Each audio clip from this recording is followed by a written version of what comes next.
Okay, so we are here with the Leader of the Opposition, Mr. Patrick Brown, and we are going to talk about his very ambitious plan, the People's Guarantee. Actually, he launched it on the convention day at Toronto Congress Centre. Mr. Brown, first of all, thank you very much for talking to us. Well, it's my pleasure, and I'm excited to talk about the People's Guarantee. Okay, it's a very ambitious plan, and first of all, you tell us more about that. Well, this plan is my plan to get Ontario back on track. We've been a have-not province for 8 years. Our credit's been downgraded. We got to give relief to families, kickstart businesses, and this is the answer. So there's 5 central commitments in this plan. We're going to cut income taxes for the middle class by 22.5%. We're going to offer a refund of up to 75% on childcare expenses. We're also going to reduce hydro bills on average by 12%. We're going to bring in the largest investment in mental health in Canadian provincial history. And we're going to bring in the first ever Trust, Integrity and Accountability Act. Now, I know politicians make promises all the time. Dalton McGuinty promised he was going to not raise taxes, and he did. Kathleen Wynne promised she was going to cut insurance rates, and she broke her word. I'm going further. It's one thing to make a promise, but I want to offer the people of Ontario more. So what I'm doing is I've made a commitment, and I signed it in front of all our party members, in front of all the Queen's Park media. I was there. That in front of you, yeah. If I don't get these 5 measures done in the first mandate of an Ontario PC government, I won't seek a second. I'm all in to get this done for the people of Ontario. This isn't a mere promise. I'm putting my career and my name behind it. Mr. Brown, Mr. Stephen Del Duca on that day put a statement. He's saying that from where the money will come. What do you have the answer for? Well, I know the Liberals like to say there's no waste at Queen's Park, but every day I'm there, I see new examples of waste. So we're going to stop the Liberals' cap and trade slush fund and give it back to the people in broad-based tax relief. You know, I take climate change seriously, but it shouldn't be a revenue grab for government. And right now they're spending on things like grants for luxury cars like Tesla. If someone can afford a $100,000 car, why is the government giving them a grant to buy it? We're also going to do a value for money audit in government. For every dollar the government spends, we're going to find 2 cents in savings. And I know Stephen Del Duca and Kathleen Wynne say they can't think of any waste. I can think of a few. $8 billion in e-health with nothing to show for it. $2 billion wasted on a gas plant just to save a single Liberal seat.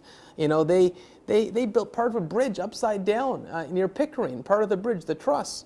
On the 403, they repaved it every 2 years instead of every 15 years. They're even spending hundreds of thousands of dollars on a giant rubber duck. They waste money, and I'm going to stop that waste so I can put it into investments that help families, whether that's childcare, whether that's investing in mental health to help patients, giving families tax relief, cutting the small business taxes by 28% so we can create jobs. You know, this is a platform that I think is really going to help Ontario get back on the right track. Okay, talking about 905 area, we have 2 major problems. First, the health problem. I mean, our hospitals are overcrowded. We don't have any hospital in pipeline for the next few years. What plan you have for the 905 area particularly, if we talk about So we have serious overcrowding issues across Ontario, but it's probably the worst at the Brampton Civic. I spent some time there. It's hallway medicine. Yeah, most of the immigrants landing in Brampton. It's hallway medicine. And so I've made a few commitments to deal with this overcrowding. One, we're going to build 30,000 new long-term care beds. 20% of the hospital has people waiting in beds who need care elsewhere, like a long-term care home, but because there's no long-term care spot available, they sit in the hospital. So that long-term care investment is going to take a lot of pressure off the hospital. Additionally, my mental health commitment is going to really help the hospital as well. You know, hospitals right now don't have enough mental health workers, and so the Emerge is overwhelmed with mental health need. And by investing in mental health, we're going to take pressure off the gridlock in the emergency room. Another thing I should mention is we're going to bring in a low-income dental care program for seniors. Some seniors can't afford dental care, and it gets so bad they end up having to go to the hospital. By taking care of a dental program for low-income seniors, we prevent them from having to go to the hospital. And one last thing I should mention, there is growing rates of childhood obesity. We need to create healthier societies. This is part of preventative health care. And what I'm doing is I'm going to invest $124 million into recreation to build more cricket pitches, baseball diamonds, football fields, soccer fields, hockey rinks. Keep them healthy. Keep them healthy. And we're going to bring in a children's art and fitness tax credit for kids who can't afford, or kids who need a little bit of help to pay for their sports. They'll get that help too. So more sports recreation facilities will be built, and there'll be help for every family to make sure their kids can afford those lessons. Okay. You mentioned about auto insurance and issues of drivers in Ontario. What is concrete plan you have for the auto insurance? Because it's the biggest issue people are facing right now. Well, I'm going to order the provincial regulator to no longer allow geographical discrimination. Yeah. Kathleen Wynne has quietly allowed this to happen, where if you're in Peel, your rates are higher. Yes. And it's not right. So I'm going to order the provincial regulator, no more. We're not going to allow geographical discrimination.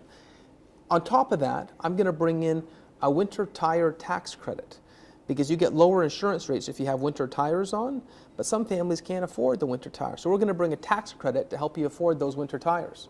Okay. Mr. Brown, we are almost nearing the election, and what are your major plans during this now upcoming few months till we have elections? Well, I'm taking a bus around the province of Ontario and talking to everyone in every corner of Approaching this all province. Ontario. Yeah. The best way to get out there is just to get to community hall and talk to people. Tonight I'll be giving a speech at the Brampton Agricultural Society, and I'm just going to do it the old-fashioned way, which is get on the bus and go around the province. Okay. You always feel pleasure, honor to tell that you have been 18 times to India. So you have very special relationship with the South Asian community, particularly Indian community. So what is your message for them now? Well, I do feel I've got a very dear friendship with the Indo-Canadian diaspora. Let me say, you don't go to India 17 times unless you love the people, the community, and the country. And maybe you go once, maybe you go twice, but you don't go 17 times. And I fell in love with India, whether it's up in the Himalayas where I played ice hockey in Ladakh, the backwaters of Kerala that are such majestic beauty, whether it's the city that never sleeps in Mumbai where I ran the Standard Chartered Bank Marathon twice, whether it's the culinary delights in the Punjab that I look forward to going to Amritsar, Chandigarh, or Jalwindar all the time. Or there's Gujarat, the quite familiar to them. The entrepreneurial spirit of Gujarat that I just think is so phenomenal. I've fallen in love with India, and rest assured that if I do have the honor to be our premier, or some of my friends joke our next chief minister, that I'll make sure the friendship between Ontario and India is brought to new heights. Thank you, Mr. Brown. My pleasure. It's always a pleasure to talk to you. Thank you. Thanks a lot.